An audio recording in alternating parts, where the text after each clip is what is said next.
Discuss ചെയ്യാൻ വേണ്ടി പോകുന്ന ടോപ്പിക്ക് എന്താണ് റവന്യൂ, എന്താണ് ഇൻകം എന്നുള്ളതാണ്. ഓക്കെ, എന്താണ് റവന്യൂ, എന്താണ് ഇൻകം.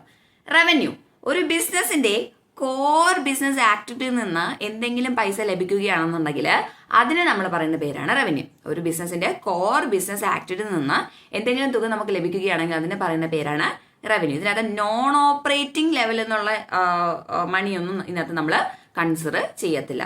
അതിനൊരു എക്സാമ്പിൾ ആണ് നമ്മുടെ സെയില് അല്ലേ. ബിസിനസിന്റെ കോർ ബിസിനസ് ആക്ടിവിറ്റി അല്ലേ, ദ ഓപ്പറേറ്റിംഗ് ആക്ടിവിറ്റി അല്ലേ. അങ്ങനെയാണെന്നുണ്ടെങ്കിൽ സെയിലിനെ നമുക്ക് എന്തായിട്ട് ട്രീറ്റ് ചെയ്യാം, റവന്യൂ ആയിട്ട് ട്രീറ്റ് ചെയ്യാം. ഇനി അടുത്തത് ഇൻകം. ഇൻകം എന്ന് പറഞ്ഞു കഴിഞ്ഞാൽ ബിസിനസ്സിന് കിട്ടുന്ന ആകെ തുക, ആകെ വരുമാനത്തെയാണ് എന്ന് പറയുന്നത് ഇൻകം എന്ന് പറയുന്നത്. അതിനകത്ത് ഓപ്പറേറ്റിംഗ് ലെവലുള്ള പൈസ വരും, നോൺ ഓപ്പറേറ്റിംഗ് ലെവലുള്ള പൈസ വരും. അതായത് revenue plus other income.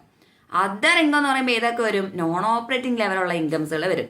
Dividend income വരും, ഇൻട്രസ്റ്റ് ഇൻകം ഒക്കെ ഇതിനകത്ത് ഇൻക്ലൂഡഡ് ആണ്. നമുക്കൊരു എക്സാമ്പിൾ വെച്ച് നോക്കിയാലോ.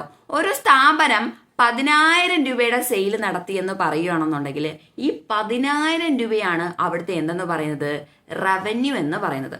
ഓക്കെ, ഒരു സ്ഥാപനത്തിന് 10,000 രൂപ സെയിൽസ് ഉണ്ട്. അതുപോലെ തന്നെ റെന്റൽ ഇൻകം എന്ന് പറയുന്നത് 5,000 രൂപയുണ്ട്.